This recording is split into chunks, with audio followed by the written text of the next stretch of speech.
Salut à tous et bienvenue sur AZ237.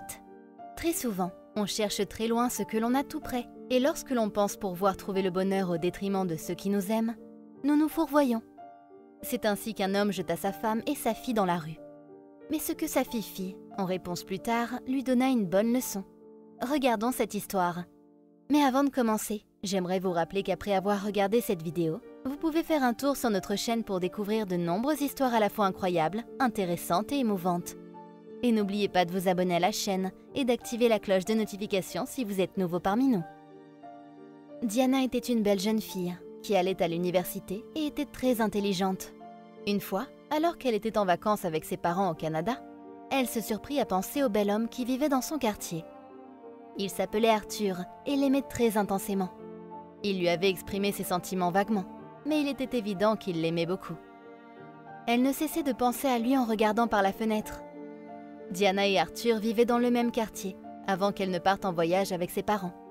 Arthur la voyait tous les jours dans la rue lorsqu'elle sortait. Il ne se lassait pas d'admirer comme elle était belle et attirante. Elle avait complètement envahi son esprit, et il ne pouvait s'empêcher de penser et de rêver d'elle. Diana, quant à elle, était intriguée par l'homme qui la fixait quotidiennement. Elle commençait également à ressentir quelque chose dans son cœur. Ils s'appréciaient tous les deux dans leur cœur. Mais aucun d'entre eux n'avait le courage de faire le premier pas. Un jour cependant, Arthur essaya de briser la glace. Il s'approcha d'elle et lui dit doucement « Je vous aime, inconnu. Puis-je connaître votre nom ?»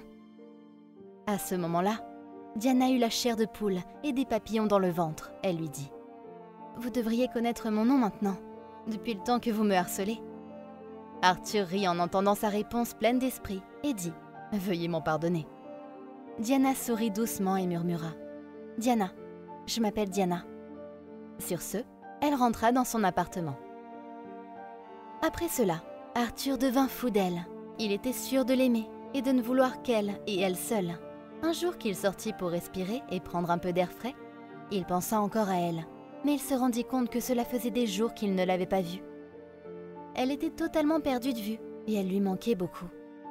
Le lendemain, il put enfin la voir car elle était revenue du Canada où elle était partie en vacances avec ses parents. Voir Diana ramena tant de joie à Arthur qu'il alla vers elle et lui dit qu'il ne pouvait pas s'empêcher de penser à elle et qu'il voulait l'épouser. En entendant cela, Diana eut un sentiment incroyable en elle. Elle était surprise et très heureuse et en réponse, elle lui a dit qu'elle avait pensé à lui tout le temps pendant les vacances et qu'elle pensait qu'il ferait un mari formidable. Elle accepta alors de l'épouser. C'étaient des moments magnifiques. Les préparatifs de leur mariage étaient en cours depuis longtemps et tout le monde était très heureux. Arthur appartenait à la très riche et prestigieuse famille Brown. Il possédait de nombreuses entreprises qui étaient toutes gérées et dirigées par Arthur. De l'autre côté, Diana appartenait à une famille de classe moyenne. Il n'était ni riche ni trop pauvre non plus. Et Diana était très satisfaite de sa vie. Elle n'épousait pas Arthur pour sa richesse ou son argent. Elle l'épousait parce qu'elle l'aimait et elle était sûre qu'Arthur l'aimait aussi beaucoup. Après leur mariage, la vie était belle. Ils passaient des moments incroyables l'un avec l'autre et se soutenaient très bien. Cependant, après un certain temps, Diana remarqua un changement dans le comportement d'Arthur. Il ne rentrait plus tôt à la maison et essayait de trouver des excuses pour rester loin de chez lui, ce qui était très inquiétant pour Diana, qui se sentait complètement abandonnée et seule. Tout cela arrivait à cause d'une femme nommée Karen, qui travaillait dans son bureau. C'était une femme maligne et cruelle, extrêmement avide et consciente qu'Arthur était très riche, et elle le voulait pour son argent.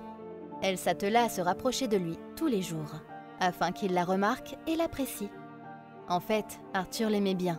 Il avait développé des sentiments pour elle et voulait la voir plus souvent. Il ne se doutait pas qu'elle avait l'intention de l'épouser uniquement pour son argent.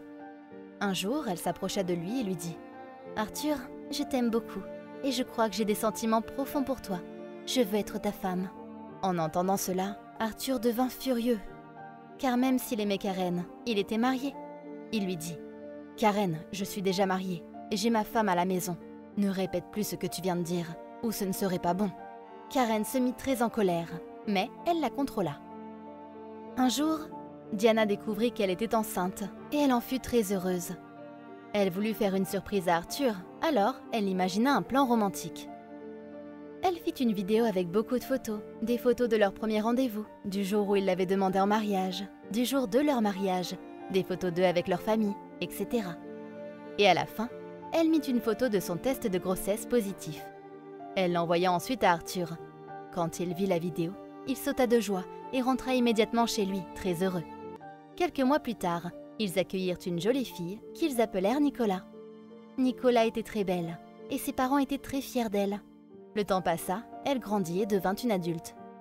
À cette époque, son père Arthur et sa mère Diana avaient beaucoup de problèmes ensemble, car Diana avait découvert l'existence de Karen. En effet, elle confronta d'abord Karen et lui demanda pourquoi elle avait jeté son dévolu sur son mari. Ce à quoi Karen répondit de manière très arrogante que Diana était stupide, qu'elle n'était plus importante pour Arthur et qu'il la détestait maintenant. Diana rentra chez elle et demanda à Arthur s'il connaissait une femme nommée Karen. Il lui répondit qu'elle n'avait pas le droit de lui demander cela et qu'il n'était plus amoureux d'elle. Karen avait réussi à monter Arthur contre Diana, mais il n'était également plus amoureux de Diana. Il aimait Karen et la désirait. Peu après, il lui avoua qu'il ne voulait pas la laisser dans l'ignorance et lui mentir. Il préférait lui dire la vérité. Il ne l'aimait plus et voulait partir. Diana essaya de parler à Arthur pour mettre les choses au clair avec lui, mais il ne voulait plus lui parler. Diana avait le cœur brisé. Elle ne cessait de pleurer encore et encore. En entendant cela, Nicolas essaya de consoler sa mère et lui dit que c'était normal que les gens et les sentiments changent, qu'elle l'avait elle et qu'elle l'aimait beaucoup. Cependant, Arthur avait également abandonné sa propre fille, Nicolas, ce qui la perturba énormément, car son père lui manquait.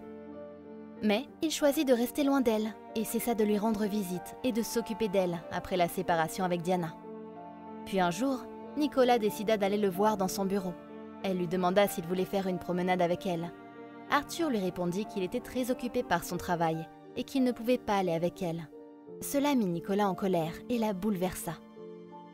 Ses sentiments envers son père changèrent et elle commença à le détester. Un jour, Arthur revint à la maison et dit à Diana qu'il ne divorcerait pas, mais qu'il épouserait Karen et l'amènerait dans cette maison et ils vivraient tous les trois. Diana en fut très choquée. Elle lui demanda comment il avait pu, ne serait-ce que penser à une chose pareille. Il ne se souciait pas de sa femme et encore moins de Nicolas. Elle lui demanda quelle était la faute de sa fille dans tout cela, pourquoi elle était punie et pourquoi Arthur la traitait si cruellement. Elle lui dit que Nicolas lui demandait tous les jours des nouvelles de lui et qu'elle pleurait parce que son père qui ne l'aimait plus et ne s'occupait plus d'elle lui manquait. Quand Arthur entendit tout cela, il se mit en colère. Il commença à crier sur Diana et à la frapper. Nicolas, qui était présente, prit peur. Arthur continua de frapper Diana, qui était déjà très blessée. Alors Nicolas appela la police. Elle leur dit que son père battait sa mère. Diana reçut un coup violent d'Arthur et perdit connaissance. La police arriva et vit la violence qui se produisait, puis arrêta Arthur. Nicolas leur dit qu'elle le détestait profondément, parce qu'il les trompait et les avait abandonnés. Tout le voisinage s'était rassemblé et demanda qui s'était plaint d'Arthur. Quelqu'un répondit que c'était sa fille Nicolas, qui avait fait arrêter son père, pour avoir battu sa pauvre mère Diana. Arthur fut donc emmené au poste de police et après quelque temps, lorsqu'il fut libéré, rentra chez lui et divorça de Diana. Il expulsa Nicolas et Diana de leur maison, malgré le fait qu'elles avaient des parts. Elles allèrent toutes les deux dans un quartier pauvre et connurent beaucoup de difficultés. Nicolas faisait des études de droit à l'université, tout en travaillant comme femme de ménage pour soutenir sa mère et leurs dépenses. Les années passèrent. Arthur épousa Karen et l'emmena dans sa somptueuse maison.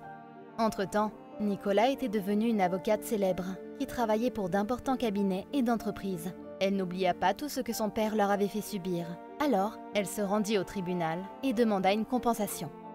Elle réclama ses droits et ceux de sa mère pour toutes ces années passées dans ces conditions déplorables.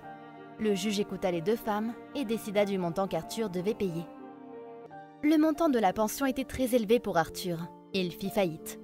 Karen le quitta car il n'avait plus la richesse pour laquelle elle l'avait épousé. Il se retrouva seul et regretta amèrement ses mauvaises actions passées envers sa femme et sa fille. Mais hélas, il apprit à ses dépens qu'il y a des blessures que des excuses ne guérissent pas.